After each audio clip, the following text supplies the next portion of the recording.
Undead and Married is a romantic vampire cozy mystery and is book one in Andy Lowe's Blood Bond Agency series. The series is published by Squabbling Sparrows Press and is also available in ebook and paperback. Epilogue. They were almost back in town before Dee Dee spoke again. Eva, you cannot complete the bond with that man. It would destroy Georgia. While there was a certain reluctance to the receptionist's words, to Eva's heart, they were like a dagger. And yet she knew the woman was right. The way the receptionist had responded to Dominik's looks and energy would be as nothing compared to Georgia's reaction. Eva owed her grandmother her life. She couldn't hurt the woman who'd raised her, who'd put her own life on hold for the sake of her granddaughter. Even if that meant destroying her own life. Thank the heavens you didn't exchange blood, consummating the union. I just need to find out how to reverse it. And before Georgia returns. Dee Dee followed this up with more hand-wringing than was common with a vampire as strong as she. Soon enough, they were back at the agency. While Lilith was put in charge of decorating the family room, ready for the ceremony, Dee Dee worked on scrambling the groom's brains. Eva's part in all of this was to organize the Baroness and Angel. Next to Eva, Lilith dabbed at her eyes with a blood-red handkerchief. Everything is so out of this world. I never thought a vampire wedding would be this moving. Despite having been with the Blood Bond Agency for 6 years, it was the first official bonding ceremony the Welsh girl had attended. It was also the first Eva had been to in a while. With her pleas, they were tucked down the back of the packed room. Despite the short notice, there appeared to be a full complement of friends and family in attendance. They'd even brought their own security, with a distant cousin guarding the front door and letting in any stragglers. By rights, Eva should be up front next to the happy couple, as Georgia would have been if she were here. Instead, Dee Dee had taken one look at Eva and offered to stand in. The other break with tradition was the ceremony taking place in the De Silva family room beneath the agency, rather than at Schloss von Koenig. The Baroness had been firmly against it until Eva let slip it wasn't any old groom, but a hematophyte. Eva had then stressed it was taking place at the agency, or not at all. When she'd mentioned the name of the groom, the Baroness hadn't been able to move fast enough. Eva wasn't sure if this was down to the caliber of the match, or the chance of wiping the family's debts to Raphael. Either way, the Baroness, along with Angel, had arrived at the agency in under an hour. And quite the achievement, given how beautifully dressed and made up the girl had been. Just as fast was how quickly the Baroness paid the blood price, the vampiric equivalent of a dowry. This would usually be something that would happen a week before the auspicious event, a chance for those who objected to the union to voice their concerns. Of course, it was a foolish vampire who did so, with them usually dying soon after. Because of worries over how long Raphael's implanted memories would hold, there wasn't time for the traditions. Instead, the Baroness pressed a gold coin into Raphael's palm just before the magical cuffs were removed, and he resumed his true hematophyte form. Not until Angel and Raphael had both sipped from the von Koenig ceremonial cup did those in the know breathe a sigh of relief. Rather than wine, it held ritual plasma and a couple of drops of the bride and groom's blood. At that moment, their powers equalized, with Angel as good as crackling thanks to the extra oomph. However, it was nothing compared to the flashes of desire that then exploded between the pair. It was Lilith who'd insisted that Dee Dee plant memories of a love match. While this was thanks to the goth's romantic streak, Eva thought it was inspired. A memory of this sort was the type to hold forever. Even if the implant failed, and Raphael's memory returned, he'd no longer be strong enough to exact retribution on Eva and the others. Even if he caught them on their own. And while it was said opposites attract, Eva suspected the newlyweds would be well matched with avarice. Heaven help the Baroness if she went to them for a loan, because Eva suspected the interest rate would be well into triple digits. Despite the shotgun nature of the bonding, Eva's innate ability to match couples told her they'd make a go of it. It was something she'd sensed the moment they faced each other, with Raphael back in his vampire form. With the blood bonding now complete, Eva gripped her handkerchief as if it was a lifeline. Even though she knew breaking the bond with Dominik was necessary, it didn't make the idea any less daunting. especially when, after finding out they weren't cousins, they'd given up holding back their energy. Now it was as if he dwelt inside her heart, that he completed her, that she'd die if they were to part. She just had to hold out for another hour, and she could retreat to her bedchamber and give in to her sorrow. Not 5 minutes later, Dominik entered the De Silva family room, with him immediately turning in her direction. The surety with which he'd moved said he knew where she sat, just as she'd known he approached. He shouldn't be here. They were to meet the following night. Her heart pounded in her ears, drowning out the laughter and chatter of the guests. Meanwhile, her palms were clammy with sweat. The sight of his face, etched with pain and confusion, made her ache inside. But how did he know she needed him? She was standing before she knew it, drawn to him as a bat to the night. She didn't want to be parted from him, and if not for the pain that she knew it would cause her grandmother, they'd be fully bonded already. Merely thinking about it had Eva's gaze latching onto the pulse beating in Dominik's throat, her fangs lengthening of their own volition. A quick glimpse at his mouth showed his were also ready for action. They needed to get away from the wedding, and fast. Eva didn't think, she merely acted, taking Dominik's hand in hers and leading him out into the hallway. Thank goodness the wedding was being held at the Blood Bond Agency, meaning her bedchamber was but a few steps away. Not that she planned to act on the overwhelming desire to draw on Dominik's lifeblood. Rather, it was that she could no longer bear to look at Angel and Raphael pawing each other. Whatever Didi had done to the Austrian loan shark's brain, it had been effective. Once in the quiet of her bedchamber, their heartbeats synchronized, and she found peace in Dominik's embrace as never. As they held each other tightly, their bodies interlocked like puzzle pieces. The energy swirling between them ignited a pure blue flame within. His head dipped, the energy of his lips zinging hers before they'd even touched, and then some. Oh my! Not content with kissing her, he'd then pressed his lips first along her jawline and then down the column of her neck.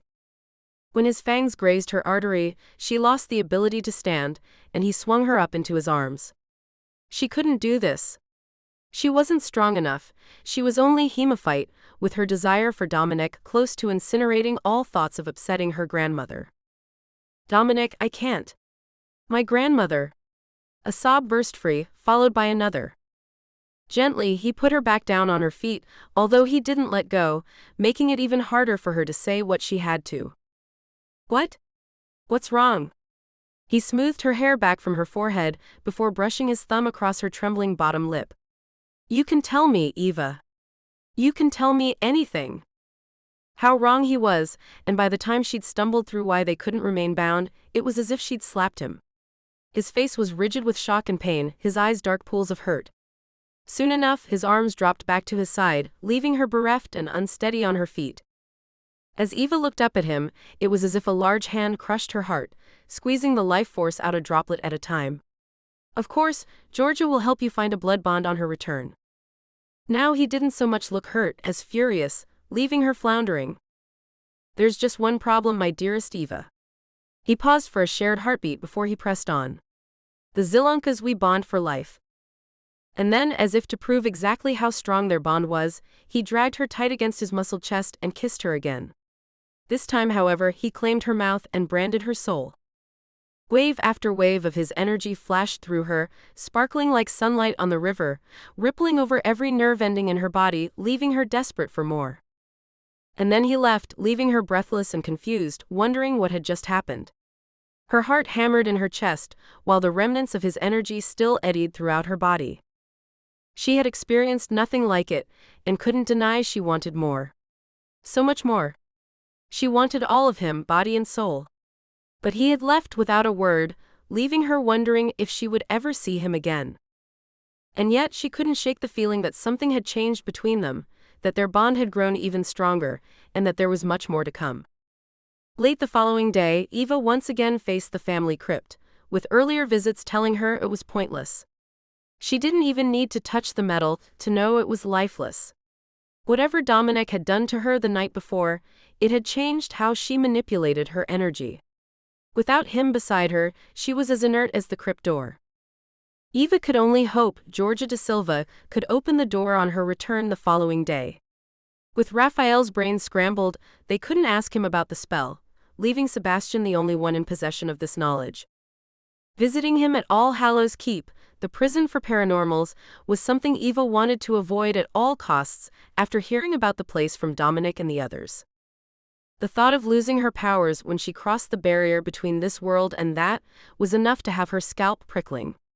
She'd never forget seeing Raphael stripped of his abilities and Sebastian reverting to his human form when the special cuffs were applied.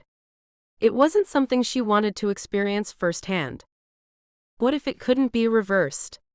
She wasn't ready to die. She wanted to grow old over the centuries, as only a hematophyte could do. She longed to have babies, able to envisage what beautiful children she and Dominik could have had together. The uncertainty of what would happen next was overwhelming, and she couldn't shake the feeling of dread. She wondered if there was some way for them to be together, but deep down she knew it was beyond her control. Georgia was the strongest woman she knew. The very thought of destroying her grandmother emotionally was enough to have tears threatening. No, she couldn't do it, no matter how strong her love for Dominik was. With the paperwork for Angel and Raphael's bond filed away, Eva wondered what her grandmother would make of the hasty match. Surely Georgia would accept the reason for it. The only given in all of this is that her grandmother would be pleased the Baroness had paid both her outstanding account and the current fee. If nothing else, Georgia was an astute businesswoman. Despite her ennui, Eva grinned at how gleeful her grandmother would be when she found out Sebastian had been unavoidably detained. And because Eva was the one responsible for his effective demise, she got to help herself to all his holdings. Given the amount of debt on the house and land, she wouldn't get anything out of that, but she could take over control of his dating agency. The blood orgies would be the first thing to go. With this in mind, she soon joined her resident IT specialist on the couch out in reception.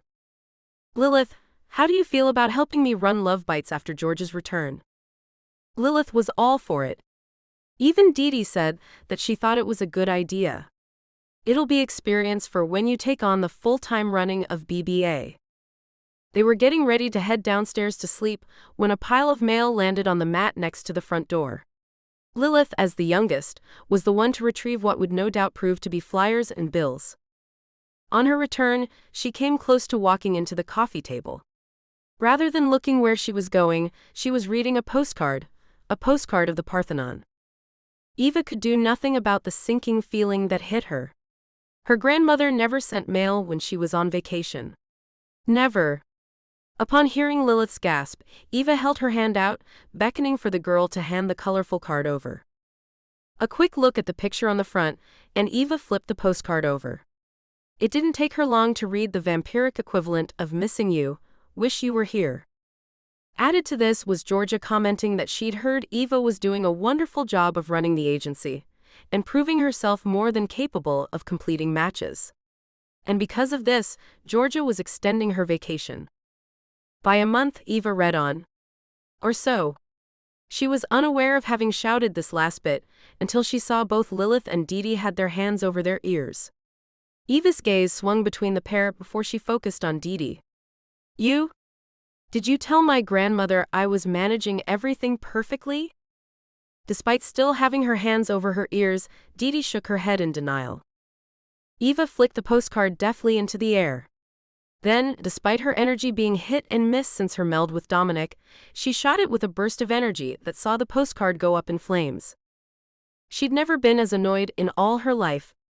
Not only had her grandmother left her hanging about her return date, she'd left Eva to find matches for others, and all while dealing with a broken heart.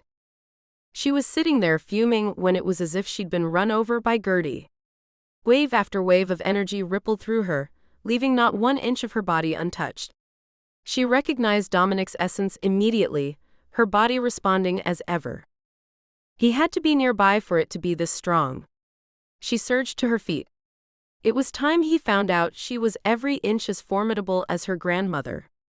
Her can-do attitude didn't last beyond him walking through the front door. One look at her gorgeous man and she knew she was as likely to kiss him as give him a piece of her mind. But maybe, just maybe, she was angry enough at her grandmother to act on that desire. Well, are you coming? There's been another murder. Dee bolted out of her seat, her muscles tensed for action. Eva, you can't. It's too dangerous. Eva knew which danger the receptionist was talking about, and it had nothing to do with any murderer, and all to do with Count Zilonka. Rather than back away, Dominik walked over to the reception desk. Sorry, but for this, I'll need Eva by my side. With her, I'm more powerful. His voice dropped when he added, a lot more powerful. Rather than attack him as Eva had been expecting, Didi dropped boneless into her seat. Never in all her 300 years had Eva seen Didi as distraught, her words halting when she whispered, "It is already too late." If not for Eva's vampiric hearing, she'd have missed this. As it was, she'd heard it perfectly, even if this didn't clear matters up for her. Too late for what? You and this one. Your energy melding. It is already too late. A heart-rending sob had then broken free, shocking Eva to the core. It will be as with Georgia. Natalia Zilonka won't condone a vampire being stronger than her. Eva rushed to Didi's side to comfort her, although she wasn't sure how. Much as she wanted to, she couldn't tell the receptionist that Dominik's grandmother was in prison and unable to hurt anyone. She'd sworn her secrecy on this, and she wasn't one to break her word, no matter the provocation. She was still ineffectually patting Didi's shoulders when Lilith arrived with a cup of warm blood, liberally laced with hawthorn. You go, I'll take care of Didi. Eva was torn. Did she stay and look after the woman who'd helped raise her, or did she go with the man she loved more than life itself? It was asking herself this question that had her realizing it was true, her energy swirling in silver waves around her. Dominik stepped even closer, as if called by her energy. Eva, I can't catch them on my own. He then beckoned with his fingers, sending a shot of his liquid lightning in her direction. There was nothing she could do but take his outstretched hand, their energies blending, and her feeling complete for the first time since yesterday. Whatever the future threw at them, they'd survive. It was something she knew in her heart of hearts. And that included George's wrath when she found out the bond she shared with Dominik was unbreakable. If you've enjoyed this epilogue, we'd love it if you could give it a thumbs up. If you'd like to hear more about Eva and Dominik, then please stay around for the first chapter of Eternal Beloved, the second book in the Blood Bond Agency series. Don't forget, you can subscribe and tap the bell if you want to be notified when we next release. On looking around her grandmother's office at the Blood Bond Agency, Eva's nervous system fired up. Eva De Silva was only supposed to be in Greece for a month. Plenty of time for the matriarch to recharge her batteries, thanks to a Mediterranean diet of hot young Greek men. While Eva wouldn't call her grandmother a cougar to her face, she'd sure thought of it plenty of times. Cougar or not, Eva De Silva had extended her vacation, handing full control of the vampire marriage agency over to Eva. Not that Eva wasn't up to the challenge. She was, and then some. Hadn't she successfully matched Angel von Koenig to Raphael Bauer? A match some said was the blood bond of the century. Certainly her grandmother had been impressed, with George's pride conveyed in a postcard from Athens. Though that might have had less to do with the match, and more to do with Baroness von Koenig actually paying the bill. However, it wasn't being responsible for the running of the agency that had Eva on edge. No, that would be her and Dominik Zilonka somehow bonding themselves. Never mind the centuries-old feud between the Zilonka and De Silva matriarchs. Compromise wasn't an option for either of these ancient vampires, their actions led by spite. The bond had been a mistake of epic proportions, and shouldn't have been possible at a purely energetic level. Yet here they were, and without a drop of blood being necessary to seal their fate. It was their shared ability to manipulate energy and them both being hemophites, vampires born, that had gotten them into trouble. And their bond grew stronger every day, even without them having shared blood. The goddess understood the chaos that would ensue, were that to happen. Despite this, their bond was so strong that she could often tell what he was thinking, even when he was at Castle Ration, his home high above Meloda. If they were in the same room, his presence consumed her, stroking her skin, tangling her thoughts, and stirring her emotions. The air would crackle with their combined life force, with a palpable signature of its own. It was as if their souls were bound for eternity, a living entity that extended beyond them, radiating strength and unity. If her grandmother hadn't been out of the country, it would never have happened. It couldn't have. Georgia De Silva would never have allowed it. Not with the bad blood between the Zilonka and De Silva clans. It was a feud that had been ongoing since before Eva was born, and one that was technically between the matriarchs. One fueled by a vindictive love triangle that had, until recently, only been hinted at.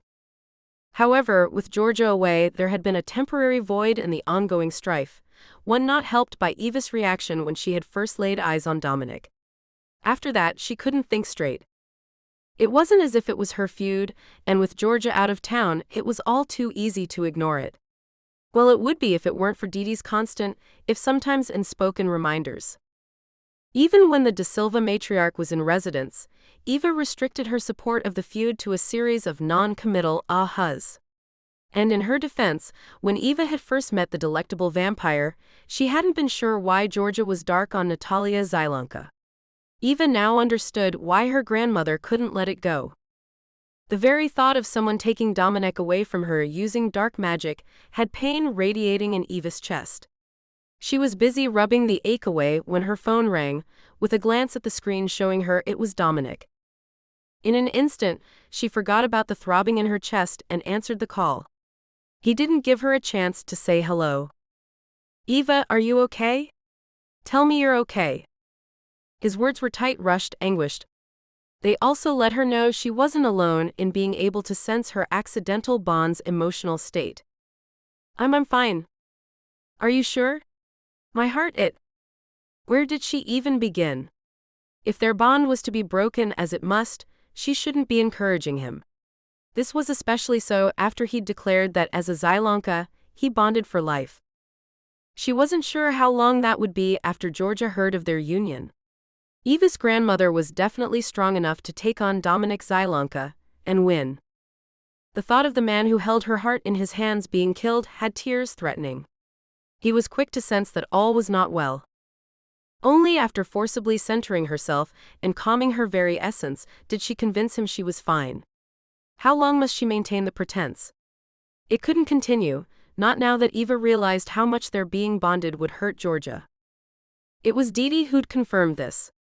With Dominik Zilonka being an energetic match for his forebear, the man stolen from Georgia.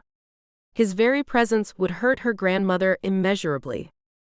What a bloody mess. It was one that Eva had looked at every which way. Despite this, a solution hadn't shown itself. To save her grandmother from renewed heartache, she had to break her own.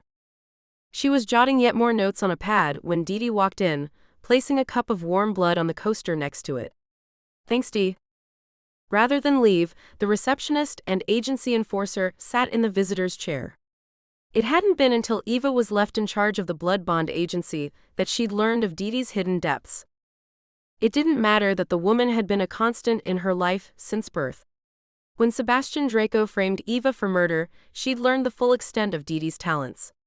The biggest secret being that the woman could scramble someone's mind to the point they were a babbling fool. Her reputation going back centuries was at odds with her 5'2" bubbly blonde exterior.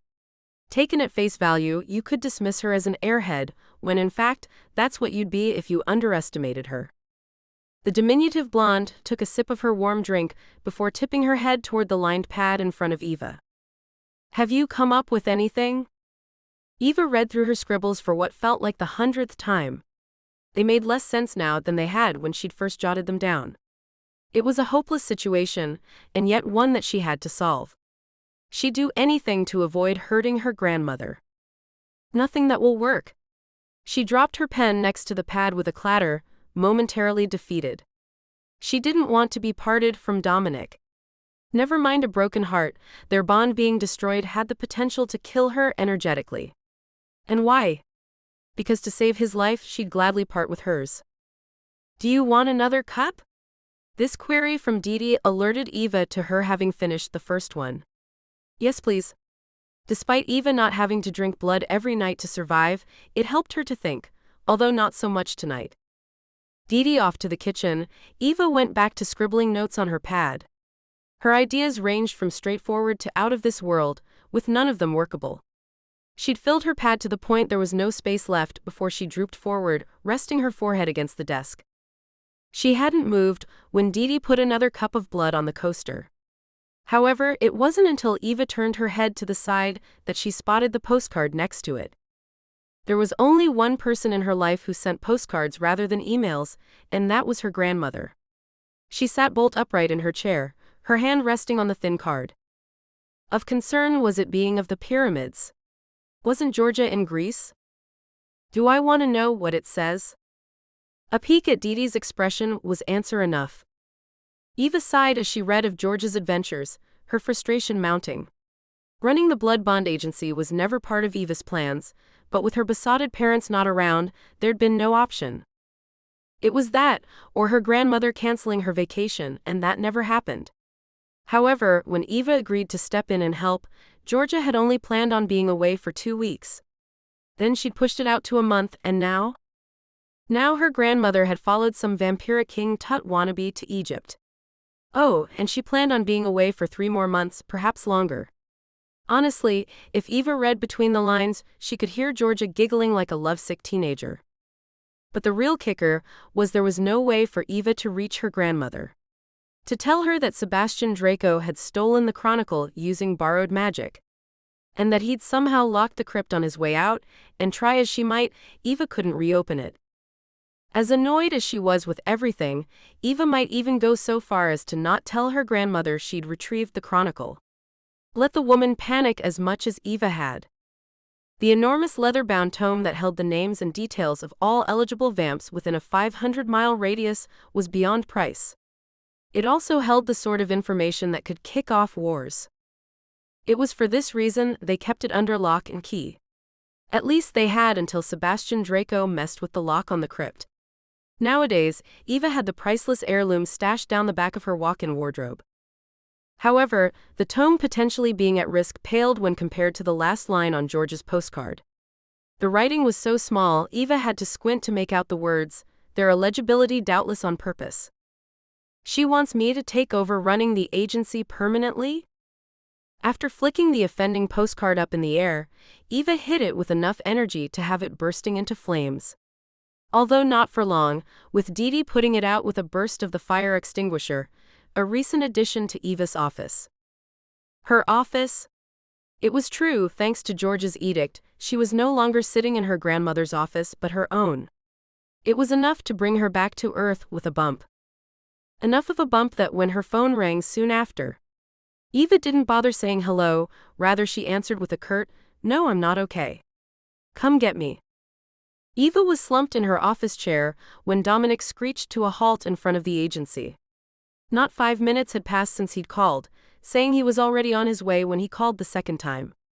It would appear she hadn't convinced him she was okay after all. His concern touched something deep within her, something she hadn't expected after they'd first met when solving the backpacker murders. How quickly he'd become a steadying presence in her life, his voice on the phone enough to ease the tightness in her chest. This connection between them, accidental or not, had grown into something she depended on more with each passing night. It was a thought that both thrilled and terrified her. This, coupled with the news her grandmother had lumbered her with running the agency full-time, and Eva was less inclined to break her bond with Dominik. It might be months before Georgia returned. Maybe even longer. Her grandmother's unexpected change of plans had Eva annoyed enough to make the most of her time with Dominik. And to heck with the consequences. Of course, all that was academic, because despite her lackluster efforts, she'd not found a way they could break their blood bond. Not without one of them dying. Perhaps both. If she could somehow avoid that, she was all for it. On Dominik wrenching open the front door and marching through reception and into her office, the aura swirling between them strengthened. After swinging her seat to the side, he placed his hands gently on her shoulders, leaned forward and butted his forehead against hers. The surge of power between them was instantaneous and devastating. How could she contemplate breaking their bond? Even true death would be preferable to being parted from him. The intimacy of the moment they shared was such that Didi backed out of the office, muttering something about getting Count Zilonka a drink. That Eva's connection with Dominik didn't sit well with the receptionist was no secret. Didi's loyalty to Georgia would always take priority over any cast in Eva's direction. Eva, Dominik whispered, his voice like dark velvet, I had to make sure you were not harmed. I had to see for myself. He fell silent for a heartbeat before adding, when you hurt, I hurt. It has always been so when Zilonka's bond. Eva was still deep under the spell cast by his words when Didi slammed a drink on a silver tray down on the desk next to him. Your red stinger, Count. Dominik refused to be rushed, keeping his forehead against Eva's. I thank you, Miss Polanski. That will be all. There was no missing the edge to his voice, something the older vampire reacted to, her fangs lengthening. Didi, no. Eva straightened abruptly. She'd seen that look in the receptionist's eyes before, followed closely by Raphael Bauer, having his gray matter rearranged. If Dominik was nervous about the same happening to him, he hid it well, standing tall and staring down at the diminutive woman. You forget yourself, Miss Polanski. If you muddle my thoughts, the same will happen to your mistress. Do you want that on your conscience? Wait. What? Yet another fact about their bond that Eva was unaware of. This evening was just full of surprises. Eva wasn't alone in being surprised, with it clear Didi hadn't thought of the consequences, as evidenced by her mouth hanging open. As if to reinforce this, her fangs retreated as rapidly as they'd appeared. She was as quick to disappear, closing the door on her way out. Safe from prying eyes, Dominik helped Eva to her feet and dragged her tight against his chest. As his lips claimed hers, they were surrounded by a vortex of pure white light, a combination of love and vitality that had her fangs tingling. She longed to taste his blood but didn't dare. When he broke their kiss and his fangs grazed the side of her neck, it confirmed he felt the same way. If their bond was this strong without blood-crossing barriers, how potent would it be if they took things further? If you've enjoyed this chapter, we'd love it if you could give it a thumbs up. And if you'd like to continue the story, you can subscribe and tap the bell to be notified when the next chapter is released.